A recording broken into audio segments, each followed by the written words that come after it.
हम आपको एक ऐसी खबर दिखाने जा रहे हैं जो पूरे देश को झकझोर कर रख दिया है। दरअसल मुंबई में एक लड़की जो लाचार थी, विवश थी, अपने घर पर 80 साल से रह रही थी। उसके घर पर इसलिए ताला मार दिया गया क्योंकि कुछ लोग उस पर दबाव डाल रहे थे कि तुम अपना घर बेचकर चले जाओ। कुछ लोग दबाव डाल रहे थे कि तुम अपना घर छोड़कर चले जाओ, और यही नहीं, कुछ लोग दबाव डाल रहे थे कि तुम अपना धर्म परिवर्तन कर लो। ऐसा इसलिए था क्योंकि मुस्लिम बहुल क्षेत्र में हिंदू लड़की इकलौती रहती थी, और बाद में विवाद और बढ़ा। लड़की ने थाने में एफआईआर दर्ज करवाया, पर थाने के पुलिस वालों ने लड़की का कुछ मदद नहीं किया, और स्थानीय नेताओं ने भी लड़की से मुंह मोड़ दिया और लड़की का मदद नहीं किया। तो चलिए जानते हैं लड़की से कि माजरा क्या है और शुरू से लेके अब तक क्या हुआ। कि अकेले के लिए हमारे जो लाखों वोट है उसको वो जाने नहीं देंगे, इसलिए आपको घर से बाहर निकाल के रहेंगे। तो मैंने कंटिन्यूस कंप्लेन की कि मुझे मेरे साथ ऐसा हो रहा है कि, लेकिन वहाँ की पुलिस ने कोई भी मुझे कोऑपरेट नहीं किया और ना ही कोई एक्शन लिया, और फाइनली मुझे घर से निकाल दिया गया। जो बीएमसी अधिकारी है और पुलिस अधिकारी है, सब ने मिलकर, जैसे कि हम कोई क्रिमिनल है, हम जैसे अपने घर में नहीं किसी इलीगल घर में रहते थे या पाकिस्तान में रहते थे, और हमें हिंदू होने की जैसे सज़ा मिल रही है कि जहाँ पर मुस्लिम्स रहते हैं वहाँ पर हिंदू अपनी मर्ज़ी से रह नहीं सकता है, कि अगर मुस्लिम वहाँ पर रहते हैं तो वो उनको अपनी मर्ज़ी से, अपनी मनमानी से रहते हैं। अगर कोई हिंदू वहाँ पर रहेगा तो उसको घर से निकलना ही पड़ेगा, और मुझे बहुत ही पूरी तरह से निकाला है वहाँ से। मैंने एफआईआर किया हुआ है जेजे पुलिस मार्ग में कि वहाँ के जो लड़के, मतलब मैंने जिसके ऊपर एफआईआर किया है, नदीम मलिक है, जो काजिम मलिक है, नाजिम मलिक है, ये परिवार जो है मेरे पीछे पड़ा था, मुझे टॉर्चर कर रहा था। जो नदीम मलिक थे, मुझे मतलब कितने सालों से मतलब मेरा पीछा कर रहे थे बाइक लेकर। मैंने इसके ऊपर एफआईआर किया था, लेकिन पुलिस वालों ने इसके ऊपर कोई एक्शन नहीं लिया आज तक। आपको क्या लगता है कि पुलिस आपको इंसाफ दिला पाएगी? मुझे नहीं लगता है पुलिस मुझे इंसाफ दिला पाएगी, क्योंकि मुझे घर से निकालने के लिए पुलिस का बहुत बड़ा हाथ है। आप दिलाएंगे इंसाफ? ये बात मैं नगर सेवक था, महानगर पालिका इस तरह का काम करेगी तो हिंदू समाज यहाँ बिल्कुल सहन नहीं करेगा। इल्लीगल लोग रहते हैं, पुलिस प्रोटेक्शन में खाली करने गए, पुलिस की भी इतनी गलती है। मेरा हाथ मोड़ दिया पुलिस वाले ने। पुलिस ने हाथ मोड़ दिया। वो लड़की तो मैं खाना बना रही थी, गैस भी बंद नहीं कर रहे थे, बाहर निकल तू। मेरा हाथ मोड़ दिया तो लेडीज पुलिस ने बिठा दिया मेरे को गाड़ी में। जैसे कि मेरी मम्मी ना कोई क्रिमिनल है, वो इस तरह से खींच कर ले गए हमारे ही घर से, और हमारे साथ इतना दुर्व्यवहार किया है ना पुलिस वालों ने हमसे। बिल्कुल पुलिस वालों से ये मतलब उम्मीद बिल्कुल नहीं थी हमें। पुलिस वाले जो होते हैं वो लोगों की मदद के लिए होते हैं, और पुलिस वाले आज उन्होंने साबित किया। कितने साल से आप अपने घर में रह रही हैं? हम वहाँ पर 80 साल से रहते हैं। मेरा जो घर है मेरे ग्रैंडफादर को मिला था 1944 से, तो 80 साल से हमारा इतना पुराना घर है, और हमें हमारे पुश्तैनी घर से हमें निकाल दिया बाहर। आप ही को निकाला गया या वहाँ पे बहुत सारे लोगों को निकाला? वहाँ से सिर्फ हमें ही निकाला गया, क्योंकि मैं एक अकेली हिंदू थी और लोगों को मुझसे परेशानी हो रही थी, क्योंकि वहाँ पर वो बकरीद के दिन गाय काटते थे, और बहुत ही मतलब मेरे घर के सामने लाउड स्पीकर लगाते थे, मुझे टॉर्चर करते थे। तो मैंने उनके ऊपर कंप्लेन की, मैंने ये सब बर्दाश्त नहीं किया, तो उनको लगा कि इसको यहाँ से निकलना चाहिए। अच्छा, आपको डर नहीं लगता है कि इतना खुल के बोल रही हैं, फिर मदद के लिए ऐसे जितने भी नेता लोग हैं ये सिर्फ मीडिया टीआरपी के लिए आते हैं?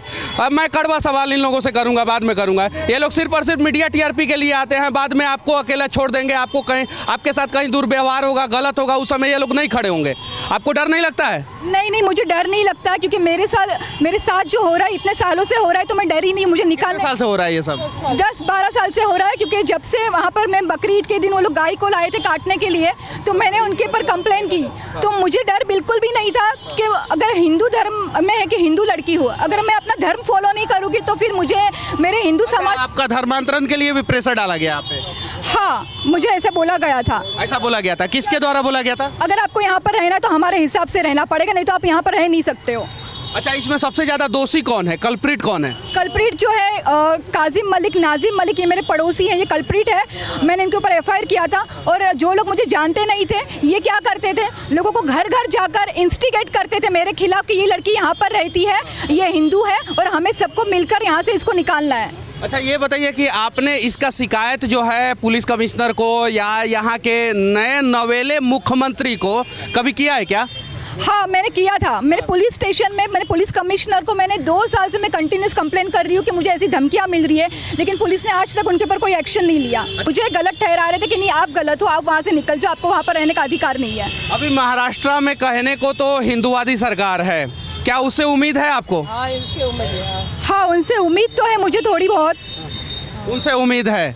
अगर मीडिया टीआरपी की बात ना हो तो कहने का मतलब ये है कि ये एक महिला है और इनको इंसाफ मिलना चाहिए, और इनके साथ जो मुंबई में हो रहा है कहीं नहीं तो कहीं गलत हो रहा है। और यहाँ पे अभी बहुत सारे लोग खड़े हैं, 15 दिन तक ये जो है माजमा लगा रहता है और 15 दिन तक सभी नेता लोग आते हैं और हर बार जो है कल्प्रिट जो है या तो बीएमसी साबित होती है या तो पुलिस वाले साबित होते हैं। अभी इन्हें भेजा गया होगा यहाँ पे कि सुरक्षा देखिए आप कि वहाँ पे कोई हंगामा ना हो जाए, लेकिन सच्चाई ये है कि ना पुलिस वाले दोषी है ना बीएमसी दोषी है।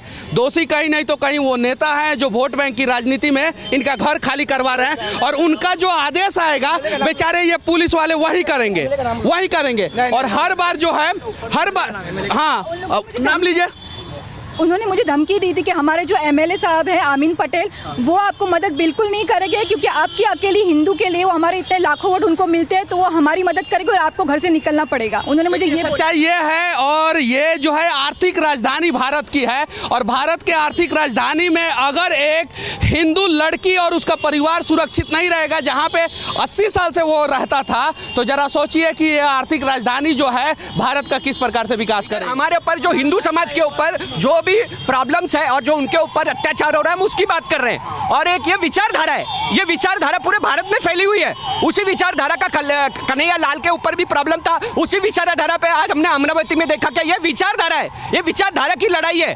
और इसमें जो हम सभी लोग खड़े रहेंगे इनके साथ, हम लोग खड़े रहेंगे और मरते तक खड़े रहेंगे, हम लोग खड़े रहेंगे, जरूर खड़े। हम लोग हिंदू के लिए आए हैं, हिंदू के लिए हमें अपनी आवाज़ उठाएंगे। मैं हिंदू हूँ, ये मेरा हिंदुस्तान है।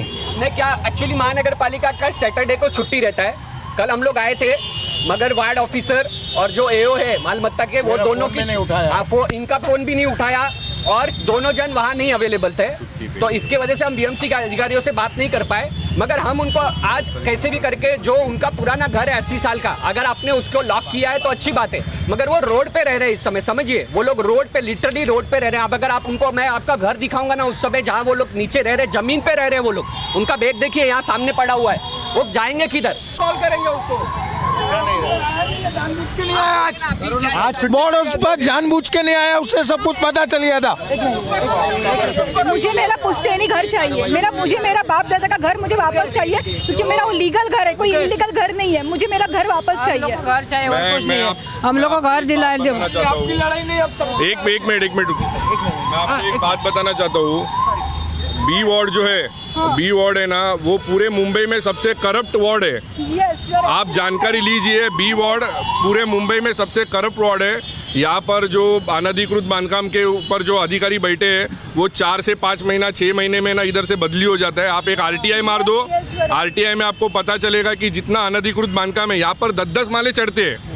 हर एक गली छोड़ के ना पूरे बी वार्ड में अनधिकृत बांधकाम का पूरा भंडार लगाया हुआ है। यहाँ के एमएलए खुद सदन में जाना पड़ता है उनको बताने के लिए, इधर के एमएलए को सदन में जाना पड़ता है बताने के लिए कि यहाँ पर अनधिकृत बांधकाम चल रहा है करके।